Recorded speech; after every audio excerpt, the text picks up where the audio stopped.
Fast track 24 ஆண்டு அனுபவம், 24 நகரங்களில் 24 மணி நேரமும் உங்கள் சேவையில். உங்கள் ஆதரவிற்கு நன்றி. ஒன் இந்தியா நேயர்கள் அனைவருக்கும் அருணோட வணக்கம். சீனாவை பொறுத்த வரைக்கும் அவங்க ஒரு பல விபத்துகளை பார்த்த ஒரு நாடு. அது எல்லாத்தையுமே தாண்டி இப்போ பல சாதனைகளும் பண்ணிட்டு வராங்க. ஸ்பேஸில் இருக்கட்டும், டிஃபென்ஸில் இருக்கட்டும், டெக்னாலஜியில் இருக்கட்டும், எக்கச்சக்கமான விஷயங்களில் அவங்க பண்ணாத சாதனையே கிடையாது. ஒரு சில விஷயங்கள் வந்து உலகளவில் பாதித்தது. அதில் ஒன்றாம் நம்பர் வந்து கொரோனா. ஸோ இப்போ கொரோனாக்கு அடுத்து என்ன ஒரு விஷயம் இப்போ அதிகமாக பேசப்பட்டுக்கிட்டு இருக்கு அப்படின்னு சொன்னால் நிலப்புதைவு. நிலப்புதைவு அப்படின்னா என்ன? கிட்டத்தட்ட பார்த்தீங்கன்னா வந்து நிலத்தடியில் ஒரு நீர் இருக்கும். அந்த ஓடுற நீரை தவிர்த்து அதுக்கு கீழே தான் மணலும் இருக்கும். ஸோ இப்பேற்பட்ட ஒரு விஷயத்தில் வந்து நிலப்புதைவு அதை எப்படி மெஷர் பண்ணுறாங்க அப்படின்னு சொல்லி பார்த்தீங்கன்னா, ஆராய்ச்சி அறிஞர்கள் எல்லாமே வந்து நிலத்தடி நீரை சேர்த்து அது போக வந்து பார்த்தீங்கன்னா, இப்போ ஒரு கட்டடம் கட்டுறோம் அப்படின்னா அந்த கட்டடத்தோட வெயிட்டும் நிலத்தடி நீரையும் சரிமட்டமாக, அதாவது சரிசமமாக பார்த்து தான் வந்து அந்த நிலப்புதைவு எவ்வளோ தூரம் போகுது அப்படின்னு சொல்லிட்டு அளவு எடுப்பாங்க. இப்பேற்பட்ட ஒரு விஷயத்தில் வந்து சீனா வந்து கடந்த வருஷங்களில் 20வது நூற்றாண்டுல இருந்து இப்போ 21வது நூற்றாண்டுக்கு எக்கச்சக்கமான வித்தியாசங்கள் இருக்கு அப்படின்னு சொல்லியிருக்கிறாங்க. 20ஆம் நூற்றாண்டுல இருந்து ஷங்கை அப்படின்ற ஒரு சிட்டி வந்து கிட்டத்தட்ட வந்து ஒரு 106 மில்லிமீட்டர் கிட்டத்தட்ட கொஞ்ச நாளைக்கு அப்படியே உள்ள போகும்போது ரொம்ப நாளைக்கு அப்புறம் வந்து அது ஒரு ஒட்டுமொத்தமாக உள்ளே போயிருக்குது அப்படின்ற மாதிரி சொல்லியிருக்கிறாங்க. இது 20ஆம் நூற்றாண்டு நடந்துச்சு.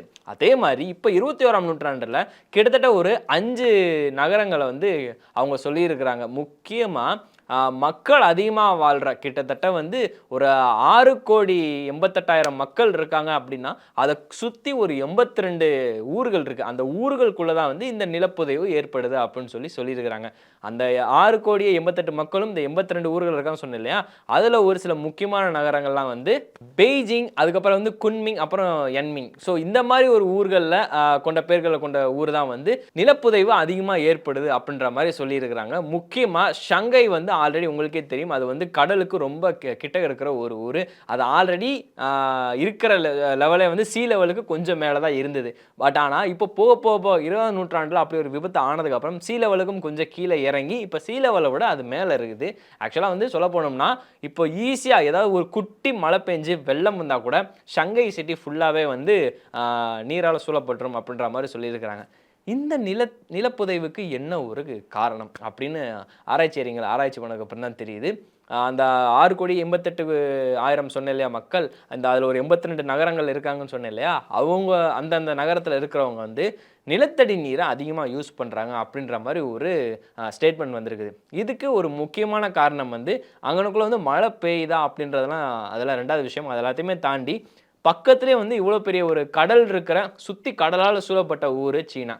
அப்பேற்பட்ட ஒரு ஊரில் வந்து நிலத்தடி நீரை அதிகமாக யூஸ் பண்ணுறாங்க அப்படின்றப்போ கேட்குறது கொஞ்சம் ஷாக்காக தான் இருக்குது. வழக்கத்தை விட, அதாவது 1900 அந்த காலத்துலேருந்து 80, 900 அப்படின்ற ஒரு காலத்துலேருந்து 2000 கூட வச்சுக்கோங்களேன், 2020 அந்த 21ஆவது செஞ்சுரி இருக்கு இல்லையா, ஸோ அந்த விஷயங்களில் வந்து பார்த்தீங்கன்னா மக்கள் வந்து நிலத்தடி நீரை அதிகமாக யூஸ் பண்ணுறாங்க அப்படின்ற மாதிரி ஒரு குற்றச்சாட்டு வந்திருக்கு. அது போக வந்து பார்த்தீங்கன்னா முக்கியமாக இந்த நிலத்தடி நீரை உறிஞ்சதுனால தான் நிலப்புதைவு அதிகமாக ஏற்படுது அப்படின்ற மாதிரி சொல்லியிருக்கிறாங்க. முக்கியமாக வந்து எனக்கு தெரிஞ்ச மெக்சிகோ சிட்டி இதனால் ஒரு பாதிப்படைஞ்சிருக்குது. நம்ம ஊர் டெல்லி கூட வந்து ஒரு சில இன்ச்சஸ் வந்து நிலப்புதைவு அந்த மாதிரி ஆயிருக்குது அப்படின்னு சொல்லிட்டு ஆராய்ச்சி அறிஞர்கள் சொல்லியிருக்கிறாங்க. அப்போ இந்தியாவோட தலைநகரமான டெல்லிக்கே இப்படி ஒரு நிலைமை இருக்கும் போகும்போது ஆல்ரெடி இந்தியா வந்து சுற்றி இருக்கிறத கொஞ்சம் சேஃபஸ்ட்டு ஒரு சூப்பரான ஒரு கண்ட்ரின்னு சொல்லலாம். ஸோ இந்த ஒரு கண்ட்ரிக்கே எப்படின்றப்போ கடலால் சூழப்பட்ட சீனா அப்படின்ற ஊர் வந்து தாங்குமா தாங்காதா அப்படின்றது என்ன விஷயம்ன்றது தெரில. இது ஒரு சைடு இருந்தாலும் இப்போ நான் சொன்னேன் இல்லையா, இந்தந்த ஊர்களில் வந்து போன வருஷங்களில் விட, அதாவது 20ஆம் நூற்றாண்டை விட 21ஆம் நூற்றாண்டில் வந்து கிட்டத்தட்ட வந்து மணிக்கு 106 மில்லிமீட்டர் வரைக்கும் மண் வந்து புதையுது அப்படின்ற மாதிரி சொல்லியிருக்கிறாங்க. இப்பேற்பட்ட ஒரு ஸ்டேட்மெண்ட் வந்து ஒட்டுமொத்தமாக எல்லார் மக்கள் மனசுலையும் வந்து ஒரு பயத்தை ஏற்படுத்தியிருக்குது அப்படின்னு தான் சொல்லணும். இப்போ மணல் வந்து மொத்தமாக உள்ளே போயிருச்சு அப்படின்னா இப்போ அங்கக்குள்ளே இருக்கிற மக்களோட வாழ்க்கை, அவங்க அடுத்த லட்சியம் கனவெல்லாம் என்ன ஆகும் அப்படின்றது அவங்களுக்கே தெரியல, ஆராய்ச்சியாளர்களுக்கே தெரியல அப்படின்ற மாதிரி ஒரு சின்ன குழப்பத்தில் இருக்காங்க. ஓகே, இது ஒன் சைடு. ரெண்டாவது சீனாவோட நிலக்கரி. ஸோ வழக்கமாக வந்து நம்ம தமிழ்நாட்டில் இந்தியாவை பொறுத்த வரைக்கும் நெய்வேலி அப்படின்ற ஒரு டிஸ்ட்ரிக்ட்லேருந்து தான் வந்து நிலக்கரி எல்லாத்தையுமே இது பண்ணிக்கிட்டு இருக்கிறாங்க. அதே மாதிரி சீனாவில் ஒரு இடம் இருக்குது, அதுவாக வந்து உலகத்திலே மிகப்பெரிய நிலக்கரி சுரங்கம் அப்படின்னு சொல்லிட்டு இருக்காங்க. ஸோ அந்த சுரங்கத்தை சுற்றி ஒரு எனக்கு தெரிஞ்சு ஒரு 5 அடி கிலோமீட்டரில் வந்து டெய்லின்லாம் இல்லை, வருஷத்துக்கு 106 மில்லிமீட்டர் உள்ளே போய்கிட்டே இருக்குது அப்படின்னு சொல்லியிருக்கிறாங்க. அதுக்கு வந்து முக்கியமாக சுரங்கத்தை தோன்றது ஒரு காரணம் அப்படின்னு வேற சொல்லியிருக்கிறாங்க. இது எல்லாத்தையுமே தாண்டி எப்பயாவது ஒரு தடவை வந்து ஒரு புயலோ இல்லை ஏதோ ஒன்று இதாயிருச்சு அப்படின்னா அந்த ஒரு காரணமும் வெப்பச்சலனம் ஒரு காரணமாகவும் இது கருதப்படுது. இப்பேற்பட்ட ஒரு விஷயம் இருக்கும் போகும்போது அப்போ சீனா இதுக்கடுத்து என்னென்னலாம் ஒரு அட்வான்டேஜாக, அதாவது அட்வான்டேஜ் மீன்ஸ் என்னென்ன பாதுகாப்பெல்லாம் வந்து பண்ணணும் அப்படின்றது வந்து இப்போ வரைக்கும் அவங்களுக்கு ஒரு க்ளூலெஸ் ஐடியாவே இல்லாமல் இருக்கிறாங்க. ஆக்சுவலாக இன்னொரு விஷயம் சொல்ல போனோம்னா 1970களில் அந்த சொன்னேன் இல்லையா, இந்த மாதிரி ஒரு சுரங்கப்பாதை இருக்குன்னு, இந்த சுரங்கப்பாதையில் வாழ்ந்த மக்கள் வந்து அப்போ நல்லா இருந்திருக்காங்க. 1970களில் வந்து இப்போ இருக்கிற மாதிரி ஒரு அட்வான்ஸ்டு ஒரு எந்த ஒரு இதுவுமே கிடையாது. ஆக்சுவலாக அப்போ சீனா வந்து ரொம்ப ரொம்ப பாதிக்கப்பட்ட இடமா தான் இருந்தது.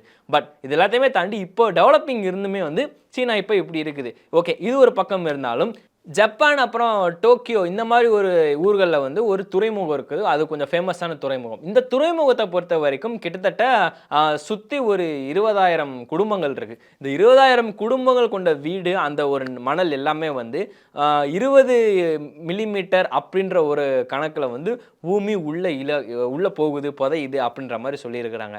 ஸோ ஆல்ரெடி வந்து அது ஒரு போர்ட் சிட்டி, ஒரு துறைமுகத்தை சுற்றி தான் இருக்குது. அந்த துறைமுகத்தை சுற்றி ஒரு 20,000 குடும்பம் இருக்கு போகும்போது ஒரு 20 மில்லிமீட்டர், ஒரு 16 மில்லிமீட்டர் ஒரு வருஷத்துக்கோ இல்லை மாதத்துக்கோ உள்ளே இறங்கும்போது என்ன ஆகும் அப்படின்றது இப்போ வரைக்கும் கிட்டத்தட்ட இப்போ வரைக்கும் சொல்கிறத விட அவங்களுக்கு ஒரு பயத்தில் இருக்கிறாங்க.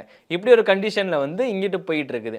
என்னதான் வந்து சீனா ஆல் ஓவரில் வந்து ஒரு ஆல்ரவுண்டர், நாங்கள் கெத்து மாஸ் அப்படின்னு சொல்லிட்டு எக்கச்சக்கமான அட்வான்ஸ்டு டெக்னாலஜியை வச்சு யூஸ் பண்ணுறதா இருந்தாலுமே நேச்சரை பொறுத்த வரைக்கும் அவங்களுக்கு ஒன்ஸ் ஏதாவது ஒரு பெரிய தாக்கம் வந்தது அப்படின்னா அது வந்து மிகப்பெரிய ஒரு விபத்தில் தான் முடியும். எல்லாத்தையுமே தாண்டி சீனாவை பொறுத்த வரைக்கும் இப்பேற்பட்ட ஒரு விஷயம் இப்போ தொடர்ந்து வந்துக்கிட்டு இருக்கிறதுனால ஆக்சுவலாக இப்போ வரைக்கும் இப்போ தான் இது இவங்க வந்து அதிகமாக பேசப்பட்டுக்கிட்டு இருக்கு.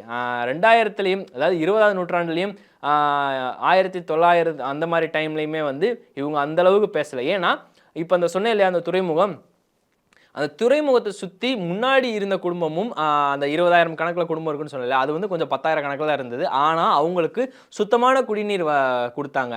முக்கியமாக வந்து அது கடலுக்கு பக்கத்தில் தான் இருக்குது. ஏன்னா துறைமுகம் அப்படின்றப்போ கடலுக்கு பக்கத்தில் இருக்குது. சுத்தமான குடிநீர் தான் அந்த முன்னாடி இருந்த கவர்மெண்ட்னா வேற ஒரு ஆள். ஸோ அவங்க சுத்தமான குடிநீர் தான் கொடுத்தாங்க. இப்பேற்பட்ட ஒரு விஷயம் இருக்க போகும்போது அதெல்லாம் இப்போ ஃபாலோ பண்ணலையா, மறந்துட்டாங்களா அப்படின்ற மாதிரி தான் ஒரு கொஸ்டின் மார்க் வருது. ஆக்சுவலாக இப்போ அதெல்லாம் பண்ணியிருந்தாங்க அப்படின்னா நிலத்தடி நீரை முழுசாக சுரண்டி எடுக்க வேண்டிய ஒரு அவசியமே இருந்திருக்காது அப்படின்னு தான் எனக்கு தோணுது. முக்கியமாக வந்து ஆராய்ச்சி அறிஞர்கள் குறிப்பிடுறது ஒரு 3 விஷயம். 1, நிலத்தடி நீரை சுரண்டுறது. 2வது அந்த இருக்கிற எப்படி சொல்கிறது, நகர்ப்புறமாக எல்லாத்தையும் மாற்றுறது. 21ஆம் நூற்றாண்டில் வந்து கிட்டத்தட்ட ஒரு 10% நீர்நிலைகளெல்லாம் அழிச்சிட்டு முழுக்க கட்டிடங்களாக எழுப்பியிருக்கிறாங்க அப்படின்ற மாதிரி ரிசர்ச்சில் வந்திருக்குது. ஆல்மோஸ்ட் இது வந்து எப்படி நம்ம ஒரு சென்னையை பார்க்குற மாதிரி தான் இருக்குது. சரி, நான் தப்பாக சொல்லலை, இது ஆல்மோஸ்ட் சென்னையை பார்க்குற மாதிரி தான் இருக்குது. ஏன்னா ஆல்ரெடி உங்களுக்கே தெரியும், போன வருஷம் சென்னையில் பெஞ்ச மழை அது ஒரு மிகப்பெரிய ஒரு வெள்ளத்தை ஏற்படுத்தி மறுபடியும் ஒட்டுமொத்த உலகமே சேவ் சென்னை அப்படின்ற ஒரு ஹேஷ்டாகை போட்டு ட்ரெண்ட் பண்ணிக்கிட்டு இருந்தாங்க. வேளச்சேரியில் வந்து பயங்கரமாக ட்ரோல் பண்ணிக்கிட்டு இருந்தாங்க. முக்கியமாக வந்து ஐ திங்க் பள்ளிக்கரணை நினைக்கிறேன், அந்த சைடில் வந்து லேக் வியூ ஏரியா அப்படின்ற ஒரு இதில் வந்து செம்மையா மீம்லாம் ட்ரெண்ட் ஆகிட்டு இருந்துச்சு. ஸோ இப்படி ஒரு விஷயம் சென்னைக்கு நடந்தது. இப்போ சென்னை இதுக்கப்புறம் என்ன பண்ண போகிறாங்கன்றதுல அது வேறு விஷயம். ஆனால் வந்து சீனா அவ்வளோ பெரிய அட்வான்ஸ்டு டெக்னாலஜி கொண்ட ஒரு மிகப்பெரிய ஒரு கண்ட்ரி இப்பேற்பட்ட விஷயம் சந்திச்சுக்கிட்டு இருக்காங்க அப்படின்னு சொன்னால் யாராவது நம்புவாங்களா அப்படின்றது எனக்கு சுத்தமாக தெரியாது. பட் ஆனால் இப்போ அது போய்கிட்டு இருக்குது. இப்பேற்பட்ட ஒரு விஷயம் போயிட்டு இருக்கிற இந்த நிலைமையில் அவங்களுக்கு ஆல்ரெடி எக்கச்சக்கமான பிரச்சனை இருக்குது. இதுவும் சேர்ந்து ஒரு எக்ஸ்ட்ரா ஆக்சுவலாக இத்தனை வருஷமாக இருந்திருக்குது. பட் இப்போ அவங்க ரொம்ப தீவிரமாக அதை பற்றி பேசிகிட்டு இருக்காங்க. இது தொடர்ந்து அவங்க தான் கண்டிப்பாக ஒரு ஸ்டெப் எடுப்பாங்க அப்படின்றத நம்புவோம். சீனா இதுலேருந்து மீண்டும் வருமா அப்படின்றத பொறுத்து தான் பார்க்கணும். முக்கியமாக வந்து ஒரு 106 மில்லிமீட்டர் ஸ்பீடில் போய்கிட்டு இருக்கிறது அடுத்து ஒரு கொஞ்சம் மில்லிமீட்டர்ன்றது கிலோமீட்டர் கணக்கில் மாறுச்சு அப்படின்னா சீனாவுக்கு வந்து ஒரு மிகப்பெரிய ஒரு நிலநடுக்கம் மாதிரி ஆல்மோஸ்ட் வந்து பூமி உள்ளே போயிடும் அப்படின்னு தான் சொல்லணும். ஸோ பார்க்கலாம் இதுக்கப்புறம் சீனா வந்து என்னென்ன ஸ்டெப்லாம் எடுக்க போகிறாங்க அப்படின்னு. வேற ஒரு வீடியோவில் இந்த அருணங்களை சந்திக்கிறேன். அதுவரை வணக்கம். 24 ஆண்டுகள் 24 மணி நேர சேவையில் fast track taxi app download செய்து 50 ரூபாய் டிஸ்கவுண்ட் பெறுங்கள்.